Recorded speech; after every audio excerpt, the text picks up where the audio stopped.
You know what's cool? Podcasts. You know what's not cool? No podcasts. Check out all the podcasts over here at blindknowledge.com. This podcast you're listening to right now is a featured Blind Knowledge podcast.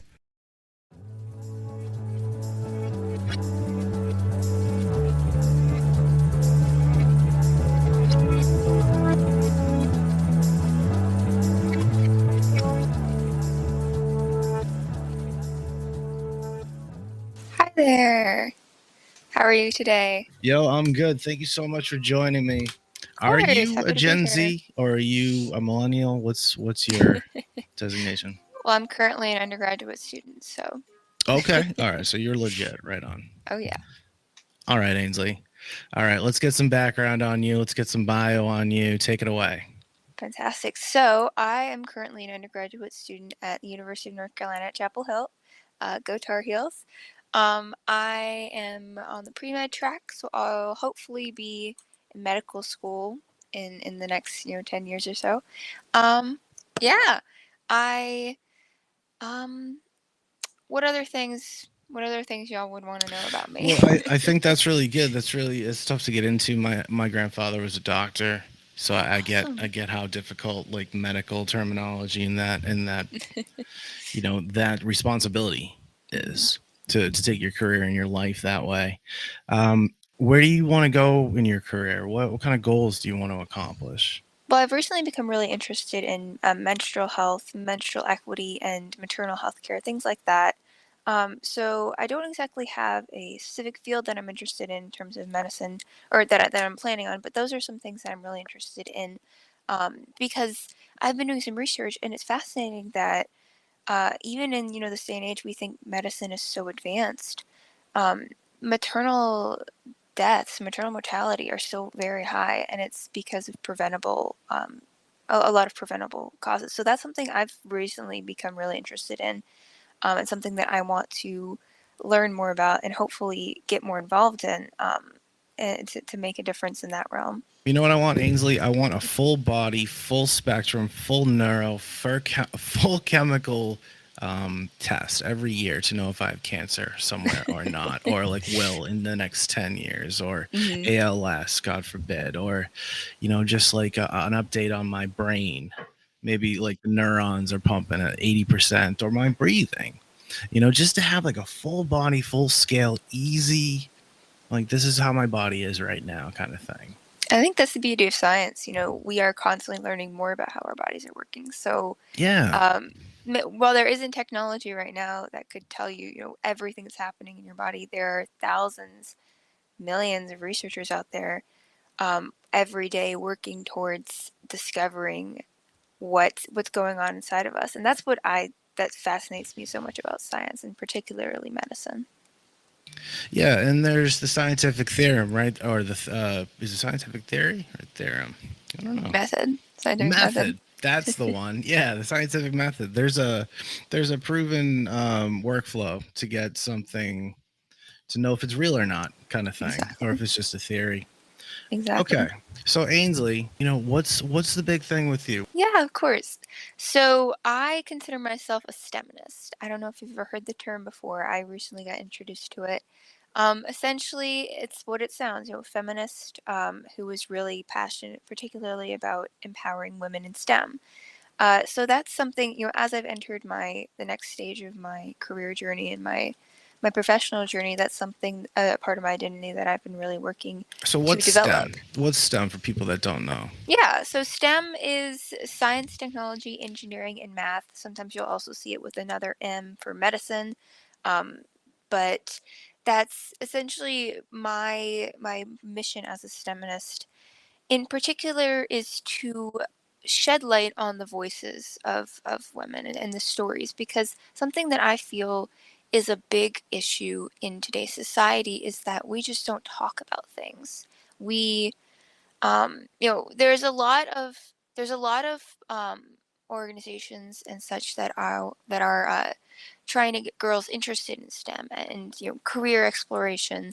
You may have heard of Girls Who Code, for instance, or just programs that try and tell girls, these are the different careers you can take. But something that I think hasn't been addressed as much is once you get into that STEM career, then you're and then you're sort of left on your own. There's never any sort of follow up of like, when you do inevitably encounter gender bias, how do you remedy that? Things like that. As someone that wants to work in medicine and stuff, how do you cope like that? How do you work with those different personalities?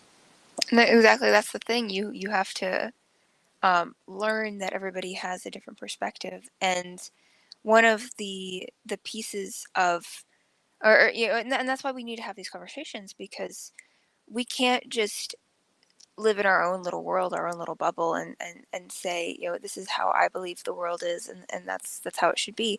If we want to make change for I'll just say women in particular, because that's my area of focus. If we want to see change for women in STEM, we need to have these conversations so that people who maybe didn't realize the struggles that women are facing can be exposed to them. Like, if you've never realized that, just how much of a burden child care can be for women, like that's something that we need to talk about more so people can understand why we need When you change. say childcare, you mean daycare or like actually having a child?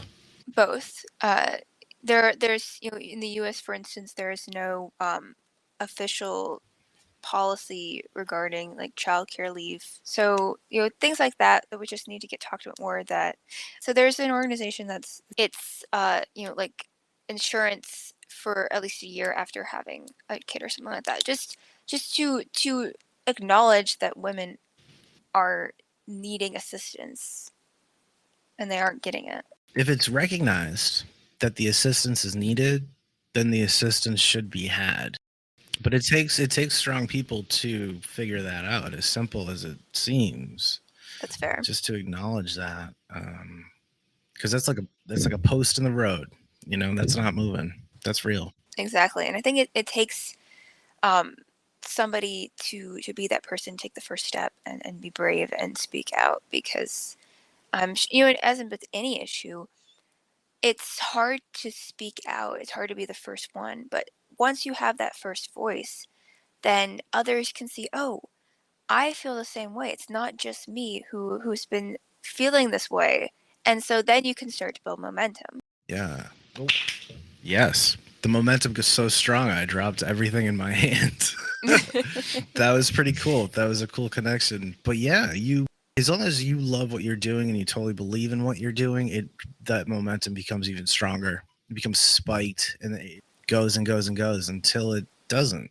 And sometimes you hit a wall. Have you ever hit a wall when you're trying to go top tier and give women's rights as much volume as you can? Have you just hit a wall and just been like, yikes, this is tough? Definitely, I've been working through that actually just right now. So one of the organizations that I'm involved with, we're working on building a mentorship program. And one of the things that are, yeah, for high school girls in STEM, focusing not so much on, careers, but on having these conversations about these struggles that women face and how we can conquer them. Um, and so one of the challenges that we've definitely been having is, we have this program built. We have the uh, we have the women lined up. I think the main thing that we need is changing the workspace culture. There's a lot of implicit bias, and that's still pervasive in the workplace that needs to be addressed. I've had a lot of conversations with lots of different women about this, and one thing that I've definitely seen a lot is changing the way that we perceive women's abilities and women's strengths. Because, for instance, women bring empathy to the workplace. That's something, a strength that we bring. But a lot of times there's this pressure to be more masculine, to not be empathetic, because it's seen as a weakness. It's seen as, oh, women are too emotional. We can't handle things. And so a lot of the issues and a lot of the change that needs to happen in the workplace and just in society in general is connected to sort of these abstract implicit things that are a lot harder to change. So the pressure to be perfect, the pressure to um, suppress your femininity and to blend in with the male dominated workspaces. These are the things that need to be changed most. But these are also the hardest things to change because it starts with changing mindsets. And of course, changing how people think is literally the hardest thing ever. Yeah, that's a whole different mindset. But to be educated on both sides, all perspectives on it, and for a person to be able to make their own educated decision with the best info, I think that's the way to go either way. Exactly. And that goes back to the idea of just talking about these things. We need to get as much knowledge out there as we can so that nobody is left wondering. The conversation needs to be had. The words need to be said. And once that's out there in our new medium, this is our medium of communication now. This is Exactly. where things are moving very quickly, very quickly. Like it's like I get sucked into different conversations, emails, like just everything's so fast between Clubhouse, Twitter, Instagram, TikTok, whatever it may be. You know, it's fast, and then it stops. And it's just like, whoa. Yeah, I was talking with someone the other day about the beauty of social media and that it's really allows everybody to have a space to share their voice. But then, there's that downside also of um, just as easily as you can share your voice, you can also get attacked for your opinions. You can get so much backlash. You got to be prepared to put yourself out there and represent yourself as you want it to be represented. Exactly, I You completely know what I agree. mean? Like for me, I do different shows. And for me, broadcasting like this, it's partly character mode almost. Sometimes not so much with the interview with you, Ainsley, right now. This is a cool vibe. And shout out to everybody in the chat if you're out there. It's cool to hang with you. How old are you? I'm an undergraduate, so You're an undergraduate, so 20, 22, or 24. Somewhere in your 20s, I'm assuming. It's probably rude of me to ask. I apologize. But I just want to get the idea. So, like, you're just going to go PhD? Are you going to go emergency room physician? I mean, where you want to be a politician? What's your goal here? so What are we going to watch you do over the years? so on the track for med school, I'll graduate college, and then go into med school to get my MD, and then beyond that, perhaps also PhD. I'm not exactly sure yet, but definitely an MD. That's wild. That's so much. You're setting yourself up for so many things. But man, if you can accomplish all that, Thank you. It's been my plan since as long as I can remember to go to med school. It's always been. I can't imagine myself doing anything else because medicine to me is the most extraordinary way to give back to the world because you're devoting your life to preserving and protecting the lives of others. And I can't think of a more noble mission. it's the most noble, the most important, the most responsibility thing in the world. Your life, you have people's lives in your hands Absolutely. every day, multiple times a day, like that. Most respect. My whole family's in medicine. I went into health insurance. It was a wrong move, but I respect the hell out of what they do Hmm. because like when something goes bad or something, we're all very quick, like because you never know when the emergency is going to happen. Right. What kind of fields Never are know. they in? My grandfather was a respected doctor. My grandma was a nurse. My dad's a nurse. My brother's a nurse. Wow. My mom's respiratory therapist. Anybody else? Oh yeah, I have a couple cousins that are nurses too. Wonderful. A lot of nurses. Yeah. That's awesome. Good for them. That's a really needed profession. What can we get out that you got any good tweets or TikToks that you've put out that we can get out there for you? Well, I do have a YouTube channel. It's called The Other Half. And essentially, I interview different women in STEM about topics that I feel like don't get talked about much. Things like I just released an interview with a woman where we were discussing developing your own leadership style and how you can make your voice matter and make your voice heard in the workplace because I'm sure we've all had that feeling of do I actually matter? Like is anybody actually listening to me? So that's one of the things that we really touched upon, and she offered some great tips about what you can do to make your voice matter. So I highly recommend checking out that video.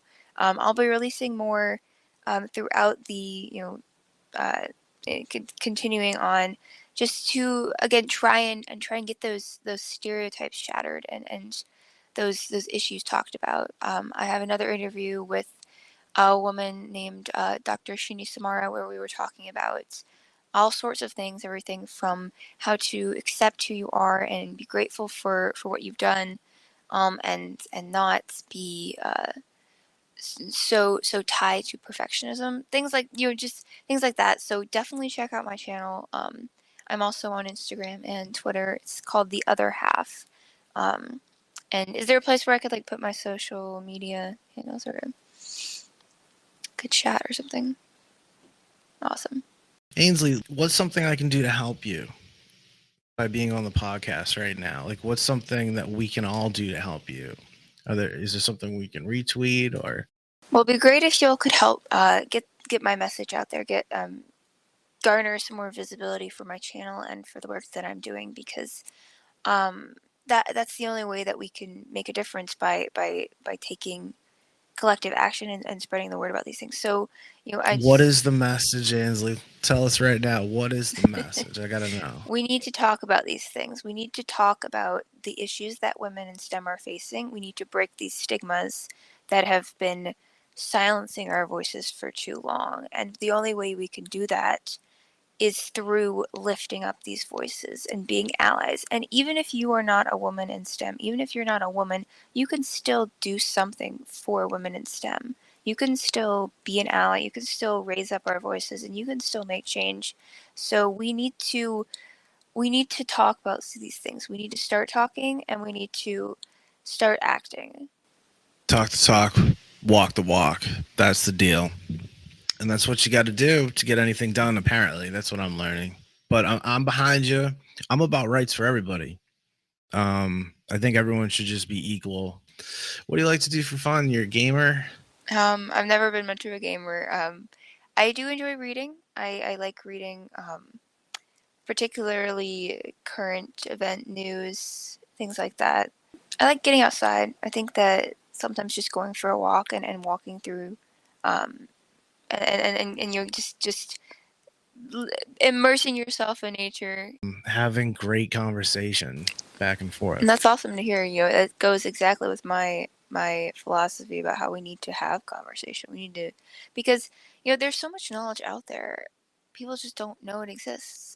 The thing about the internet is that you're like, oh, the internet's out there. You can just Google it. But there's so much out there still that you have to know how to Google it in order to find it. So just I love talking with people. I love networking because you're always learning something new. You always, like just yesterday, I was talking with somebody, and I learned a little bit more about menstrual health and menstrual equity than I learned before. And I was like, this is why I love talking with people, because everybody has their own experiences and their own understanding of the world, and we all can, um, by talking with each other, we can mutually benefit. We can each expand our perspectives a little bit more. Right. I agree with you wholeheartedly. If I honestly, I'd give you a hug and a high five too, because honestly, that was so deep and from the heart. And I believe that stuff too. Just like the advancement. It's like with AI, people are afraid as hell of AI. I think we should like be chill with AI. That should be part of this evolution of like getting things done. Things that Siri's never been able to get done for us on the iPhone. The kind of the mind bending conversations that we could have about some of the advances in science in particular are so fascinating. String theory, going into quantum. Hmm. I find that stuff just it's amazing. And like I think we were talking about this before. It's just the beauty of science. There is so much out there, and I think that that's one of the reasons why, going back to my mission, that's why we need more women in STEM, because STEM is the future. And to have women not be a part of this of the progress that we're making towards the future, I think, is a detriment to society because women bring such unique perspectives and such a different approach to many of the issues that our world is currently facing, that if we don't include women in the conversations, we are really hurting ourselves. There's research that um, workspaces with more women are more successful because we bring a different perspective. And I don't want to say we as making assumptions about all women, but I do think that there is a point where you can say women have a different perspective. Women are advantageous, and it's advantageous to have women in the workplace, and particularly in STEM. So the fact that women are not represented in these fields is really not just hurting society in terms of equality, but it's also hurting us in terms of moving forward. Ada Lovelace, she was the one who invented pretty much coding. There are so many contributions that women made to STEM that just don't get talked about, and there should continue to be contributions that women make. So that's why we need to have So what women. happens after women conquer STEM? What's next for women? I mean, I don't think there's ever really a stopping point. I think we can always continue to improve. I mean, for instance, you could say, women technically have the right to vote, but there is still so much surrounding the ability to exercise that right, the ability to, and then once you bring in the other nuances of what it means to be able to vote and such, there is always more that we can do, and um, I think it's just a question of continuing to move forward and continuing to make strides towards equality.